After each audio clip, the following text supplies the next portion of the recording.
மீண்டும் உங்களை நாம் சந்திப்பதிலே மிக்க மகிழ்ச்சி அடைகின்றோம். நான் இலங்கையில் இருந்து பதுளை போதனா வைத்தியசாலையில் இருந்து வைத்தியர் கிருஷான் பேதநாயகம். உலகம் முழுவதும் இன்று மழையுடன் கூடிய காலநிலை நிலவிக் கொண்டு இருக்கின்றது. அதே நேரத்திலே மழை வெள்ளத்தாலே பல பேர் பாதிக்கப்பட்டு கொண்டு இருக்கின்றார்கள். இந்த மழை வெள்ளம் ஏற்படுகின்ற போது பலதரப்பட்ட நோய்கள் எங்களுக்கு பரவக்கூடிய சந்தர்ப்பங்கள் இருக்கின்றது. உதாரணமாக சொல்ல போனால் வயிற்றோட்டம், வாந்தி பேதி, டயரியா, வாமிட்டிங், இவ்வாறு பலதரப்பட்ட சாதாரணமாக நாங்கள் கதைக்கக்கூடிய பல நோய்கள் இருக்கின்றது. இன்று ஒருவராலே கதைக்கப்படாத ஆனால் கொஞ்சம் பாரதூரமான, அதை மிஸ் பண்ணினால், அதை விட்டுவிட்டோம் என்றால், தவறினோம் என்றால் கண்டுபிடிக்க அதன் மூலமாக பாரதூரமான பாதிப்பை ஏற்படுத்துகின்ற ஒரு நோயை பற்றி தான் பார்க்க போகிறோம். அதை நாங்கள் எலி மூலம் பரவுகின்ற எலி காய்ச்சல் என்று சொல்லலாம், அல்லது லெப்டோஸ்பைரோசிஸ் என்று சொல்லலாம்.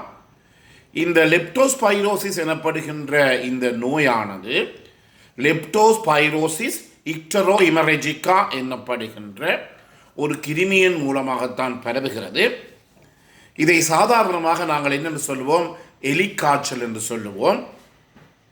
எலி மூலம் பரவுகின்ற நோய் என்றபடியினாலே இந்த எலிக்கும் இந்த கிருமிக்கும் என்ன தொடர்பு என்று பார்க்கின்ற போது, இந்த ஏதோ ஒரு காரணத்தினாலே இந்த நோய் கிருமியானது எலியை அடைந்து எலியினுடைய உடலினுடைய நல்லாக பழகி பெருகி அதன் பிற்பாடு இந்த எலியினுடைய சிறுநீரின் மூலமாக இந்த நோய்க்காரணி நோய்க்கிருமிகள் வெளியேற்றப்படுகிறது.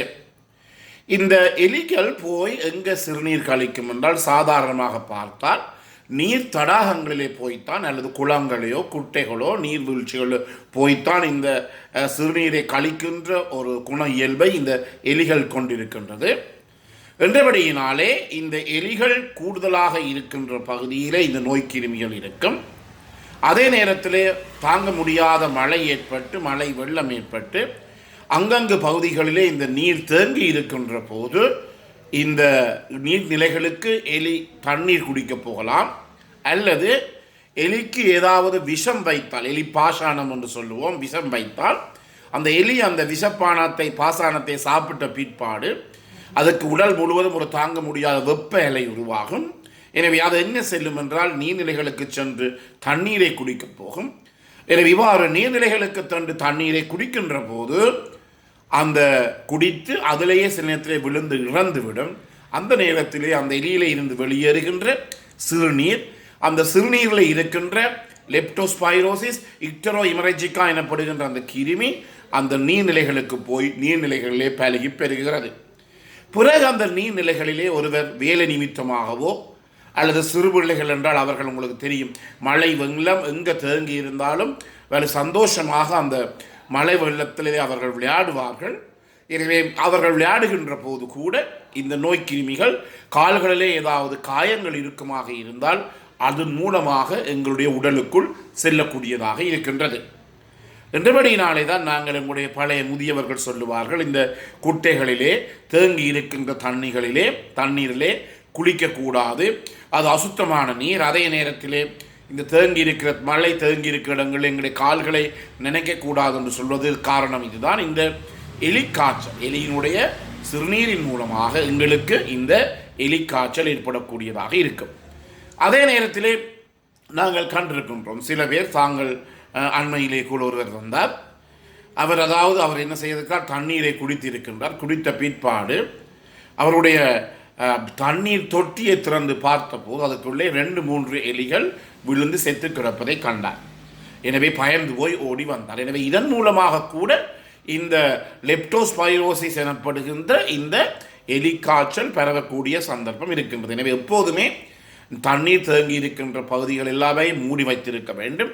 குறைந்தது 1 மாதத்துக்கு ஒரு தரமாவது அந்த தண்ணீர் நிலைகளை தேங்கி பார்க்க வேண்டும். ஏனெனில் அந்த தண்ணீர் சேமித்து வச்சிருக்கின்ற இடங்களிலே ஏதாவது விஷக்கிருமிகள், அது முக்கியமாக அந்த எலி ஏதாவது இறந்து செத்து கிடக்கிறதா என்று பார்க்க வேண்டும். இல்லாவிட்டால் இப்படி போன்ற பாரதூரமான நோய்கள் எங்களுக்கு ஏற்படக்கூடியதாக இருக்கும். அவ்வாறு நீங்கள் தற்செயலாக இவ்வாறு உணவையோ தண்ணீரையோ நீங்கள் குடித்தால் நீங்கள் என்ன செய்யலாம், உடனடியாகவே அருகில் இருக்கின்ற ஒரு வைத்தியருடைய ஆலோசனை பெறுவது மிகவும் முக்கியம். ஏனெனில் இந்த நோய்க்குரிய மிகவும் இலகுவான ஒரு மருந்து இருக்கின்றது. அந்த மருந்தை நாங்கள் எடுப்போமாக இருந்தால் இந்த நோயிலே இருந்து எங்களை பாதுகாத்து கொள்ள முடியும். எனவேதான் அதே நேரத்தில் எங்களுடைய விவசாயம் இல்லாவிட்டால் நாங்கள் சாப்பிட முடியாது. எனவே எங்களுடைய விவசாயிகள் அவர்கள் இந்த நீர்நிலைகளில் இறங்கி, தங்களுடைய வயல்களிலே இறங்கி, வயல்வெளிகளிலே இறங்கி வேலை செய்து கொண்டிருக்கின்றார்கள். எனவே வயல்வெளிகளில் இறங்கி வேலை செய்து கொண்டிருக்கின்ற போது இந்த வயல்களிலே என்ன தேங்கி இருக்கின்றது? நீர் தேக்கமடைந்திருக்கின்றது. எனவே நீர் தேக்கமடைந்திருக்கின்ற போது அந்த நீர்நிலைகளில் இந்த எலி வந்து தண்ணீர் குடிக்க வரலாம். அல்லது நான் முதலிலே சொன்னது போல எலிக்கு நஞ்சு வைத்து அந்த நஞ்சின் காரணமாக அதனுடைய உடல் சூடு அதிகமாகி தங்களுடைய சூட்டை தளிப்பதற்காக கூட அவை வந்து அதில் இறந்து போகலாம். அந்த எலிகள் இறந்து விடும், அது எங்களுக்கு தெரியாது. அதே நேரத்தில் அவ்வாறு இறந்த எலிகளை காகங்களோ வேறு மிருகங்கள் எடுத்து சென்று விடும். எனவே எங்களுக்கு தெரியாது. ஆனால் எலியின் மூலமாக எலி சாகின்ற போது வெளியேற்றப்பட்ட அந்த சிறுநீரிலே இந்த லெப்டோஸ்பைரோசிஸ் எனப்படுகின்ற கிருமி இருந்து அதன் மூலமாக பாரதூரமான பிரச்சனை எங்களுக்கு ஏற்படும். எனவே இதுதான் இந்த நோயினுடைய சாதாரண அறிகுறி. அதே நேரத்தில் உங்களுக்கு தெரியும், நாங்கள் சொல்லுவோம் நீர்நிலைகளிலே போய் நீராடுவோம். அனைவரும் ட்ரிப் அல்லது களியாட்ட நிகழ்வுகளுக்கு சுற்றுலாக்கு சென்று நாங்கள் இந்த நீர்நிலைகளில் நீராடுவோம். எனவே நீர்நிலைகளிலே நீராடுகின்ற போது எப்போதும் ஓடுகின்ற தண்ணீரிலே தான் நீங்கள் குளிக்க வேண்டும். கூடுதலாக பெண்கள், சிறு பிள்ளைகள் எல்லாம் என்ன செய்வார்கள், ஓடுகின்ற தண்ணீரிலே போய் குளிக்க பயம் என்றபடியினாலே தேங்கி இருக்கின்ற தண்ணீரிலே குளிக்கப் போவார்கள். இவ்வாறு தேங்கி இருக்கின்ற தண்ணீரிலே குளிப்பது மிகவும் பயங்கரமானது. அதே நேரத்திலே நாங்கள் தண்ணீரிலே குளிக்கின்ற போது என்ன செய்ய வேண்டும், ஒரு வாளியினாலே தண்ணியை அள்ளி தலையிலே ஊற்றி குளிக்க வேண்டும். அவ்வாறு இல்லாமல் நாங்கள் அந்த தண்ணீரிலே மூழ்கி குளிக்கின்ற போது என்ன நடைபெறும் என்றால், எங்களுடைய கண்கள், வாய்ப்பகுதி, மூக்கு பகுதி எல்லாம் நேரடியாக அந்த தண்ணீரிலே அமுழுகின்ற போது அதன் மூலமாக என்ன தொற்று ஏற்படக்கூடிய சந்தர்ப்பங்கள் இருக்கின்றது, கிருமி தொற்று ஏற்படக்கூடிய சந்தர்ப்பம் இருக்கின்றது. என்றபடியினாலே நீர்வீழ்ச்சிகளிலே குளிக்கின்ற போது ஓடுகின்ற பகுதியிலே போய் குளிக்க வேண்டும். தேங்கி இருக்கின்ற பகுதிகளிலே குளிக்கக்கூடாது. அதே நேரத்திலே அந்த நீரிலே மூழ்கி அமுங்கி குளிக்கக்கூடாது. ஒரு வாளியினாலே தண்ணீரை அள்ளி எங்களுடைய தலையிலே ஊற்றி அதன் மூலமாக குளிக்கின்ற போது இப்படிப்பட்ட கிருமிகள் அந்த தண்ணீரிலே எங்களுக்கு தெரியாது, என்னென்ன கிருமிகள் தேங்கி இருக்கிறது தெரியாது. இப்படிப்பட்ட கிருமிகள் எங்களுக்கு தொற்றக்கூடிய ஒரு நிலைமை ஏற்படும்.